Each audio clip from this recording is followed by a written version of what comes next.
Os soldados levaram Jesus para o palácio do governador, um lugar conhecido como pretório, e chamaram todo o regimento. Vestiram Jesus com um manto vermelho, teceram uma coroa de espinho e colocaram em sua cabeça. Então o saudavam, o zombando: "Salve-se, Rei dos Judeus!" Batiam em sua cabeça com uma vara, cuspiam nele e ajoelhavam-se, fingindo adorá-lo.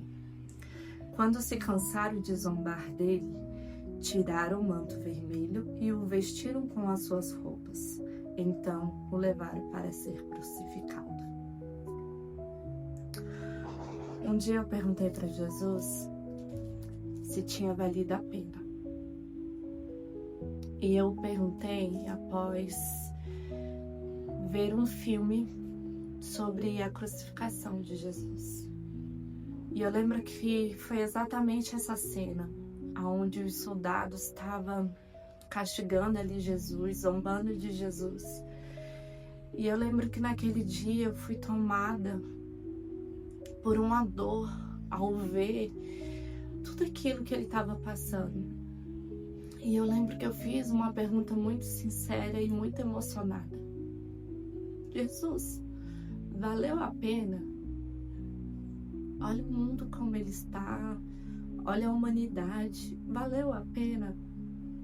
E naquela hora eu fui tomada por um tremor e um temor, porque Jesus falou comigo, mas ele não me respondeu, ele me fez outra pergunta. E quando eu ouvi aquela voz, eu sabia que aquela voz vinha de dentro de mim. Ela era muito audível e não era nada que fosse do barulho externo, era de um barulho interno dentro de mim. Quando eu ouvi: "Filha, se eu te pedir aquilo que você mais quer, você me dá?"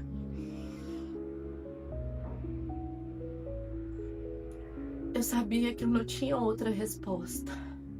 Eu sabia quem estava falando comigo. Mas na hora eu não tive coragem de responder. E mais uma vez a voz me perguntou: "Filha, se eu te pedir aquilo que você mais quer, você me dá?" E eu respondi com meu coração quebrantado: "Sim, Pai, eu te dou." Na época eu não tinha dimensão do que Jesus estava me pedindo. Eu não tinha ideia do que era, mas eu sabia que era algo muito precioso. E essa cena aconteceu em março de 2018. Naquele momento, eu orava por um relacionamento. Eu era solteira e todas as expectativas que eu tinha de me relacionar com alguém sempre era frustrada, sempre acontecia alguma coisa de errado. E no ano seguinte, em 2019, eu conheci o meu marido. Mas esse é um outro testemunho. Mas voltando para esse pedido que Jesus me fez, passou-se o tempo, o meu relacionamento se firmou. E desse relacionamento veio frutos, que foi o meu primeiro filho, o Heitor. E em março de 2022, eu entreguei aquilo que eu mais queria para Jesus. Em março de 2022, eu entrei dentro de uma maternidade com 36 semanas.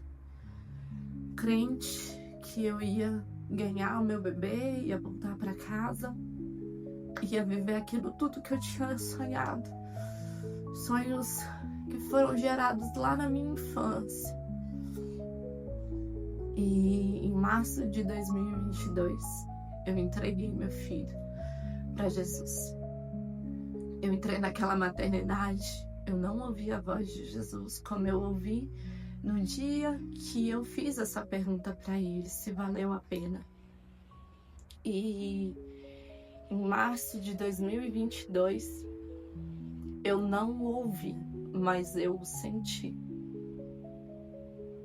Era uma presença tão real, mas era um silêncio que tomava conta de tudo ali. Era uma maternidade. Naquele momento que eu estava ganhando meu filho, não tinha nada acontecendo. Não tinha outras crianças nascendo, não tinha mulheres com dores, era um silêncio.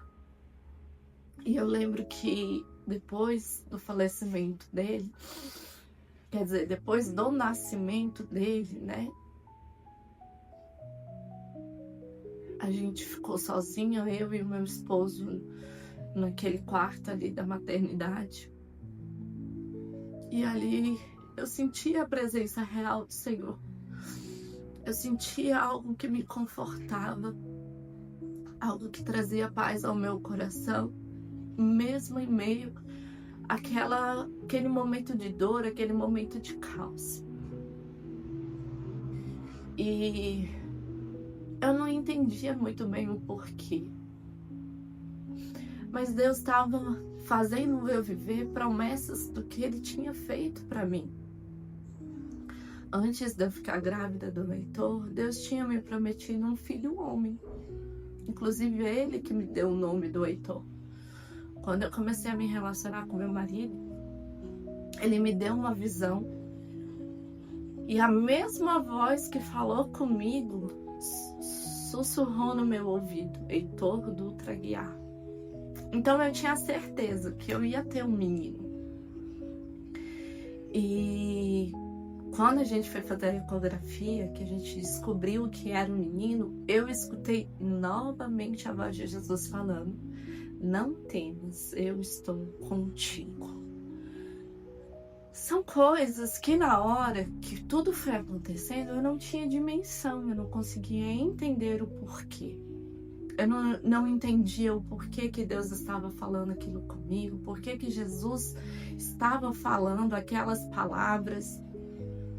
Na hora era só uma convicção do cumprimento da promessa, mas eu não entendia, eu não tinha nenhuma dimensão do que estava acontecendo.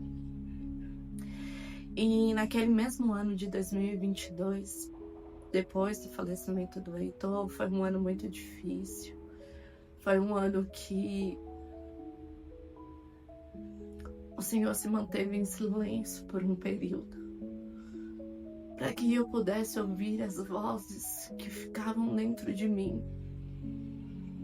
Uma das poucas coisas que eu falo é que eu não quis pegar o Heitor no colo, eu não quis abraçá-lo, eu não quis vê-lo, porque dentro de mim eu acreditava que de alguma forma eu tinha matado ele. E da mesma forma que eu sentia a presença de Jesus na maternidade, o inimigo também estava ali.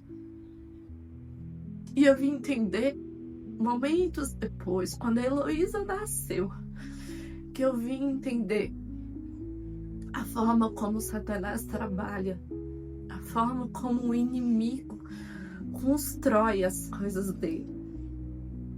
E ele constrói através de mentiras. E ele constrói através de coisas frágeis, para que você não consiga firmar, ter uma firmeza sobre aquilo. E o tempo foi passando. Naquele ano de 2022, no final do ano, eu fiz uma viagem com o meu marido, a gente foi para o Rio, e lá eu encontrei uma serva do Senhor, que me deu um direcionamento. E nesse direcionamento, ela me entregou uma chave, que eu só fui entender tempos depois. A forma como Deus age na nossa vida é através de delicadezas, é através do amor, do cuidado. Só que muitas vezes a gente não percebe, porque a gente está no meio do deserto, e deserto é solidão. Deserto é um tempo árido. Deserto é um momento de dificuldade. E a gente não consegue enxergar o amor e o cuidado de Deus, mesmo no meio do deserto. E ela falou algo que ficou dentro... Na verdade, ela falou duas coisas que ficaram dentro do meu coração. E que essas duas coisas que eu quero compartilhar com vocês, porque foram divisores na minha vida. A primeira palavra que ela me deu foi: sobre o teu útero há inveja. E na época eu entendi da seguinte forma: que alguém tinha inveja de mim. Só que a palavra de Deus nos diz que sobre os seus filhos não há encantamento. E eu não tinha conhecimento disso. Eu não tinha o entendimento sobre o que isso significa. E depois ela me direcionou falando: filha, você precisa encontrar uma pessoa que tenha autoridade no mundo espiritual sobre cura e libertação. E o que significa isso, Carla? Uma pessoa que tem autoridade. O nosso mundo real, o nosso mundo carnal, o mundo que nós vivemos, ele é semelhante ao mundo espiritual. Por que eu falei semelhante? Porque ele não é igual. O mundo espiritual, ele é justo porque ele é regido por Deus. E a sua justiça é perfeita. Só que no mundo carnal, nós não encontramos essa justiça perfeita. Então, sim, a gente vai encontrar momentos em que pessoas deveriam ser condenadas e elas não são. Elas acabam por não pagar o preço daquilo que elas cometeram. Só que no mundo espiritual não existe, não é dessa forma. Então, a autoridade no mundo espiritual se vem através de quando você busca, quando você passa por uma dificuldade. Essa dificuldade faz com que você busque estudar, conhecer, se aprofundar daquilo. E aí você ganha um reconhecimento através da sua libertação, através da sua cura, você ganha uma autoridade no mundo espiritual. Então, trazendo para o mundo real, é mais ou menos como se você tem um sonho de fazer, por exemplo, uma faculdade de Direito. E aí você faz a sua faculdade, você estuda, você passa por aquele processo ali de 5 anos de dedicação. Logo depois você recebe, através dos seus esforços, né, o seu diploma. E através desse diploma você tem um reconhecimento. É como se você acabou de receber uma autoridade para exercer algo. É a mesma coisa no mundo espiritual. E Satanás sabe disso, né? Então, por isso que ele impede muitas vezes, colocando vendas nos nossos olhos, falácias nos nossos ouvidos, para que a nossa mente seja tomada pelas nossas emoções e não pela nossa razão. E a gente acaba pelo quê? Não se curar, não se libertar, não procurar matar esse nosso eu que muitas vezes nos impede de avançar diante do propósito de Cristo. Então, uma das coisas que a gente precisa entender também, que Satanás, ele não tá nem aí para você, para os seus filhos, para a sua família. O que ele está afim é de destruir os planos e os propósitos de Deus. Então, Deus muitas vezes vai te permitir passar por um deserto, porque Ele sabe que através de você, Ele vai conseguir alcançar outras pessoas. Então, o Pai, Ele é justo em permitir que você colha escolhas que você fez através, às vezes, até mesmo de um período de ignorância. Mas você vai colher isso, porque Ele sabe que ao mesmo tempo o seu amor e a sua graça através de Cristo Jesus vai te trazer a liberdade aonde você vai conseguir alcançar outras pessoas, aonde essas pessoas estão amarradas e acorrentadas ao momento de cegueira, o mesmo momento de cegueira que você passou. Então, quando eu passei por todo esse meu processo de cura, foi quando eu entendi que o que Jesus pediu para mim naquele momento não foi a vida do meu filho, mas foi que eu entregasse o que estava de pior dentro de mim. E demorou muito tempo para mim poder enxergar que se naquele momento o Heitor viesse a nascer, não nasceria apenas um Heitor, uma criança, um inocente. Nasceria também uma mãe doente, uma mãe limitada, uma mãe cheia de amarras, cheias de enganos de Satanás. E Deus me fez relembrar de promessas que Ele tinha me feito na minha infância. Na minha infância, eu chorava e eu acreditava que quando eu brincava com as minhas bonecas, ali era mais nada do que a manifestação na minha vida adulta. Então, eu brincava com as minhas bonecas, crendo que de fato aquelas bonequinhas ali eram meus filhos. E eu fui criada dentro de um lar cristão. Então eu sabia que existia profetas, eu sabia que existia homens e mulheres de Deus, e eu brincava dessa forma com as minhas bonecas, que os meus filhos iam ser homens e mulheres de Deus, que eles iam ser homens grandes, que eles iam impactar a humanidade. Eu sempre sonhei com essa forma. Então, Satanás sabia que o meu útero não seria um útero que geraria apenas seres humanos, mas que geraria a promessa do Senhor em trazer profetas e homens de Deus para essa terra, mulheres de Deus com propósito. E eu entendi isso no dia que a Heloísa nasceu. A gestação da Heloísa foi muito difícil. Foi uma gestação totalmente diferente da gestação do Heitor. O que a gestação do Heitor teve de paz e tranquilidade, a gestação da Heloísa, todo momento surgia algo que me deixava em pânico, com medo de perdê-la. Eu tive sangramento, a Heloísa parou de mexer na gestação. Eu fui diversas vezes parar na emergência de madrugada. Eu não conseguia descansar. Eu não conseguia entrar em trabalho de parto devido ao meu medo e a minha tensão de perdê-la. E eu lembro que eu pedi muito para Deus: Senhor, faça com que a minha filha chore assim que ela nascer, mas que ela chore muito alto. Porque o que eu não pude ouvir do Heitor, eu quero ouvir da Heloísa. E eu lembro, como eu contei há pouco, eu não consegui entrar no trabalho de parto para ter a Heloísa de parto normal. Então a gente teve que ir para uma cesárea.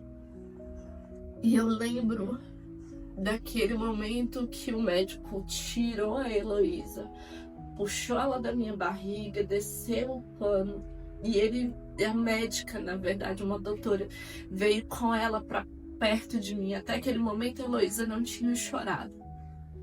E quando a Heloísa olhou dentro dos meus olhos, como se ela me procurasse, quando ela olhou dentro dos meus olhos, ela abriu o berreiro e começou a chorar. E naquele momento eu entendi o que Deus estava falando comigo. Filha, existem promessas na minha vida para você. Não tenha medo. Um dos versículos que eu tinha escolhido para colocar dentro do quarto do Heitor, nas coisinhas dele, era: seja forte, corajoso.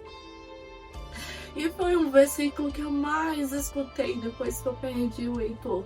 E naquele momento eu estava entendendo o porquê que eu precisava ser forte e corajosa. Eu não sei pelo que você está passando, mas provavelmente você está num deserto. Mas eu preciso que você entenda que o amor de Cristo vale a pena. O sacrifício que ele pagou por mim e por você é algo imensurável. Hoje eu olho para minha filha e eu não consigo imaginar um amor maior do que o dela, o meu por ela. E isso me constrange ao tentar imaginar, porque eu não sou nem capaz de conseguir imaginar o quanto que Cristo me amou e o quanto que Cristo me ama. Ele não me amou só naquela cruz, ele me ama até hoje, mesmo eu continuando sendo um ser imperfeito, mesmo eu com as minhas falhas, onde todos os dias eu tenho que me pedir perdão. Senhor, me perdoa por ser esse ser tão imperfeito. E ele me ama, ele continua me amando, ele continua cuidando de mim. Então, o que eu venho te pedir é que não deixe Satanás falar no seu ouvido tudo aquilo que a palavra do Senhor diz ao contrário. Você é amada, você é escolhida, você tem promessas do Senhor para sua vida. Deus te amou a ponto de dar o seu filho numa cruz. Eu não sei, pra mim, Carla, a pior injustiça quanto carne é ser acusada de algo que eu não fiz. Eu acho que não tem nada que deixa você mais indignado do que você ser acusado de algo que você não fez. Aquilo te traz um sentimento de muita revolta, de muita dor.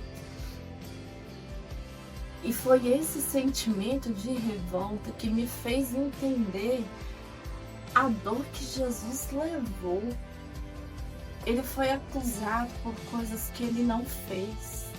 Ele pagou o preço de um pecado que ele não cometeu. Ele não cometeu nenhum pecado.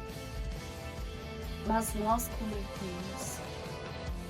Por isso que todos os dias, por mais que nós buscamos se santificar na presença do Senhor, a gente precisa se arrepender. Se arrepender da nossa falta de paciência muitas vezes, da nossa procrastinação, da nossa falta de fé. Porque é mais fácil a gente acreditar que Ele não nos amou e que Ele não nos ama, do que acreditar que Ele nos amou e que Ele nos ama. Deixe Jesus te amar. Deixe Jesus entrar no teu coração. Deixe Jesus te curar e te libertar, assim como Ele fez comigo.